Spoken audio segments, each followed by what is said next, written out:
Will Amanda find love with something other than scotch and She still loves her scotch. I think her first relationship will always be with the scotch. But yes, we will see her. We will see. Yes, we will explore other relationships as well. I have to turn off the light and then you can just tell us. No, but I mean, you know, at the end of season 1, she was stripped away of everything. You know, her ex-husband passed away, was killed. Her sister has gone missing, and she's lost her job. The one thing that she really loved and dedicated her life to. So, season 2, we see her struggle with all of that and try to redefine herself and see how she fits into the world.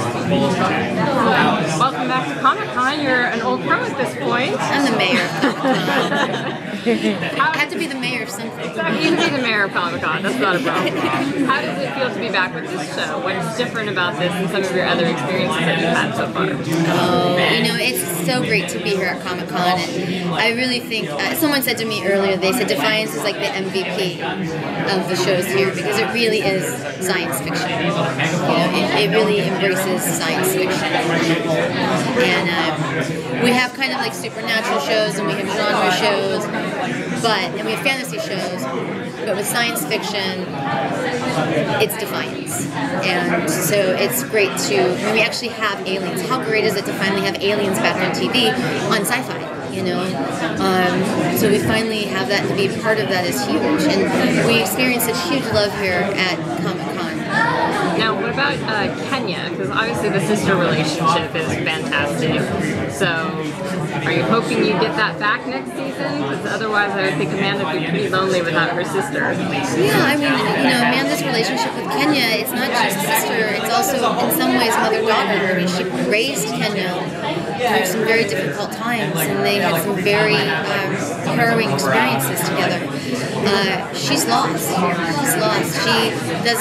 In her mind, she doesn't know Kenya's dead, so don't tell her. But in her mind, Kenya's missing. She doesn't understand why.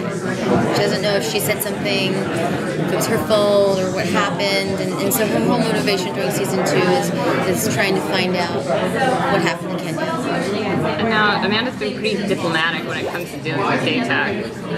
Are the gloves going to come off at some point? I hope so. I hope so. He fixed that election. I know it. Did you see in the background of, I think it was the final episode, they had a poster of Amanda's poster, and I think Tony and Jamie really did that. And I was watching it with Jamie, and I was like, oh my god, because I wasn't there that day they were filming, so I didn't know. It was horrible. You played innocent, like what? No, yeah, so I need to get back at him for sure, for that poster alone. Because it's out there somewhere. I'm sure, I think either Tony or Jamie took it home and framed it. I mean, I think the signs are obviously that the two may one day come together, but isn't it a little creepy now that he has slept with her sister? Well, I think if you think in 2013 terms, yes. But I think if you think in 2046, you know, the rules have changed, and our social mores, a lot of them have fallen by the wayside, and so I don't think that those elements, you know,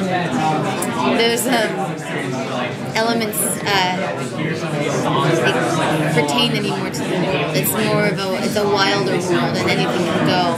So what you're saying is then his relationship with Kenya is not really a barrier to Amanda and Nolan possibly having a connection. Not a barrier. Not a barrier. But there are other barriers. And will Amanda help him in his search for Arissa?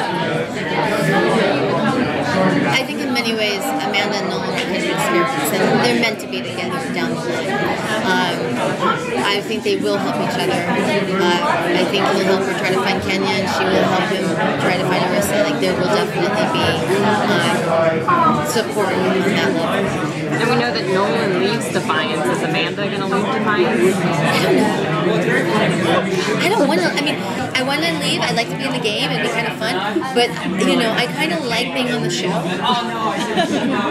So I'm perfectly happy just staying in the town of Defiance and never really unless the show goes there, you know what I mean? But I'm not wanting to leave the town. You were here yesterday for the Dexter panel. How was it uniting with everyone and celebrating the final season of the show? It was great, we had our wrap party on Sunday, so this really was the final goodbye. Probably the last time we'd all be together as a group, and it made perfect sense to do it here at Comic Con with the fans. Comic Con fans have been a huge supporter of Dexter from the very beginning, and it made sense for us to have our final farewell be here, and it was really emotional and so sweet. Yeah, it was a very emotional panel. It was, and Michael and I were up there and we were whispering to each other, because we all talk to each other under our breaths when we're doing panels, right? We're like, and we were just in awe of how huge the crowd was. I mean, we were in Hall H, standing room only, massive amounts of people. We were all sweating. It was very nerve-wracking, but it was so impressive to see, because when we first came here to Comic Con, nobody had really heard of the show, and we were in this little small room, and so to really see Dexter grow and become a phenomenon, it was definitely exhibited here through the years of Comic Con. So it made sense that this was our final design. Hopefully the same goes for Defiance, some odd years from now. I know, right? My goal is to make it in the Hall H again. You'll be a veteran. You'll show the rest of your cast. I'll show everyone where the bathroom is. I know where the bathroom is for Hall H.